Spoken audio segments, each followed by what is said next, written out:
بات اور آگے بڑھاتے ہیں. اب بات آگے بڑی اہم ترین بات ہے، اور وہ چونکہ تقریباً 25-30 دن ہو چکے تھے، اور وہی بات ہے یہاں استقامت کو کوہ صفا بنے ہوئے صحابہ کھڑے ہوئے، وہاں جو ہے وہ اپنا کفار بھی ایگزاسٹ ہو رہے ہیں، لیکن صورت کون مطلب جو ہے پیچھے ہو سمجھ نہیں آ رہا تھا.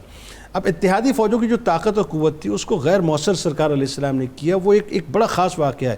نعیم جو ہیں وہ ایمان لائے تھے، بنو غطفان سے غالباً ان کا تعلق تھا. وہ ذرا بتائیے کیا ہوا؟ جی ہاں بالکل، اس پہ بڑا ہمیں غور کرنے کا ہمارے لیے بڑا سبق ہے، بڑا لیسن ہے اور بڑی رہنمائی ہے کہ آپ صلی اللہ علیہ وسلم نے پورے عرب کی یلغار کو کاؤنٹر کیسے کیا. ہاں، کیا کمال اسٹریٹجی تھی. پہلی اسٹریٹجی، پہلا سٹیپ جس پہ ہم ڈسکس بھی کر چکے ہیں، آپ نے ان کا مقابلہ ایک ایسی حکمت عملی سے کیا جس سے وہ پہلے شناسائی نہیں تھے. بالکل ٹھیک، وہ خندق کی بات ہو گئی. آتے ہی وہ حیران ہو گئی ہے کیا ہوا. پہلی بات ہوئی. اب دماغ کا کام شروع. دوسری بات یہ ہوئی کہ وہ جتنے تعداد میں زیادہ تھے اتنے گھمنڈ میں تھے، وہ مدافعانہ جنگ کے مائنڈ سیٹ سے آئی نہیں تھے. ٹھیک ہے کہ ہمیں وہاں پہ اسٹے بھی کرنا پڑ سکتا ہے. وہ آئے تھے جارحانہ جنگ کے لیے، اور ایک دم خندق کے سامنے ان کا خیال تھا یہ تو ایک دن کی بات ہے. وہ تو کچھ لے کے ہی نہیں آتے. جب انہیں 1 مہینہ اسٹے کرنا پڑا، سامان رسد ختم ہو گیا، مالی بوجھ بڑھ گیا، اخراجات بڑھ گئے، لڑائیاں شروع ہو گئیں. ایک کہے تم خرچ کرو، دوسرا کہے تم خرچ کرو. قیادت کوئی نہیں تھی ان کی، منتشر ہو گئے نا. بالکل ٹھیک. اب اس کے اندر ایک فیکٹر رہ گیا، وہ کیا تھا؟ ان کے اتحادی ہونے کی طاقت. اب یہاں سے دو طرح سے اسلام کو اور ریاست مدینہ کو خطرہ تھا، ایک اندرونی اور ایک بیرونی. ٹھیک. بیرونی خطرہ کیا تھا کہ اتنے قبائل یہود کے اور قریش اور کفار کے اکٹھے ہو گئے. ٹھیک ہے. اندر سے بنو قریظہ کا خطرہ تھا، کیونکہ بنو قریظہ کو قریش کے کہنے پہ یہود نے قائل کیا کہ آپ صلی اللہ علیہ وسلم کا ساتھ چھوڑ دو. ہاں، وہ میرے خیال ہے کاپ کو بھیجا تھا نا بنو نذیر کی طرف سے، حی بن اخطب کے پاس، جو بنو نذیر کو حی بن اخطب خود گیا، بنو قریظہ کا سردار خود، وہ دوسرا یہود کا سردار بنو نذیر خود گیا. ٹھیک. انہوں نے کہا جی کہ ہمارا تو ان کے ساتھ معاہدہ ہے.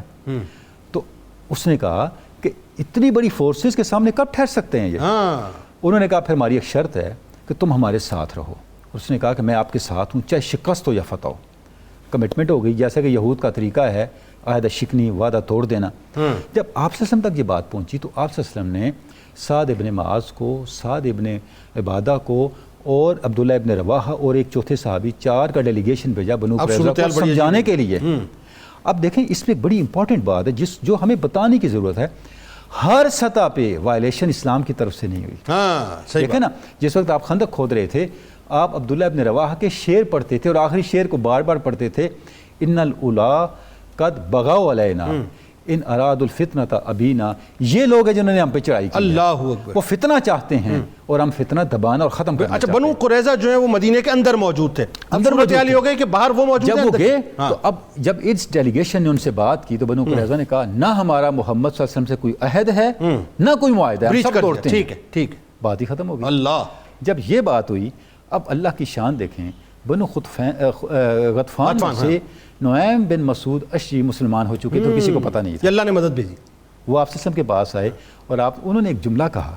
انہوں نے کہا یا رسول اللہ آج میں وہ کام کر سکتا ہوں جو کوئی نہیں کر سکتا. واہ سبحان اللہ. تو آپ نے فرمایا کیا؟ انہوں نے فرمایا اس طرح ہم اس معاملے کو حل کر سکتے ہیں. آپ نے فرمایا کرو. وہ بنو قریظہ کے پاس گئے. ان کو کہا بھی آپ نے کیا کیا؟ آپ مدینہ کے اندر رہ رہے ہیں، اگر شکست ہو گئی ان جنگوں کو، ان سارے جماعتوں کو، اتحادیوں کو، تو تمہارا کیا بنے گا؟ یہ تو چلے جائیں گے. تو اب انہوں نے کہا بھی میں آپ کو مشورہ دیتا ہوں، آپ ان کے کچھ چنیدہ لوگ اپنے پاس بٹھاؤ بطور ضمانت کے. صحیح. تاکہ کل وہ کمٹمنٹ پوری کریں. اس کے بعد وہ ان کے پاس کے، قریش کے پاس کے اور بنو نذیر ان سب کے پاس کے.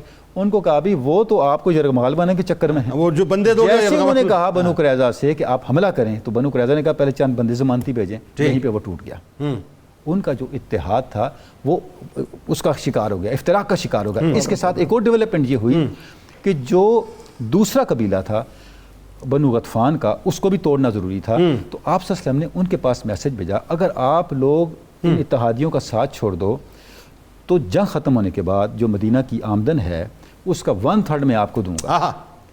جب وہ کام مان گئے آپ نے، اب دیکھیں انصار کا ایمان. واہ سبحان اللہ. واہ. آپ نے انصار کو بلایا اور ان کے سامنے یہ تجویز. کیا اچھی بات ہے. واہ. حضرت سعد بن معاذ نے کہا یا رسول اللہ یہ وہی ہے، اللہ کو حکم ہے، یہ آپ فرما رہے ہیں ہماری بہتری کے لیے.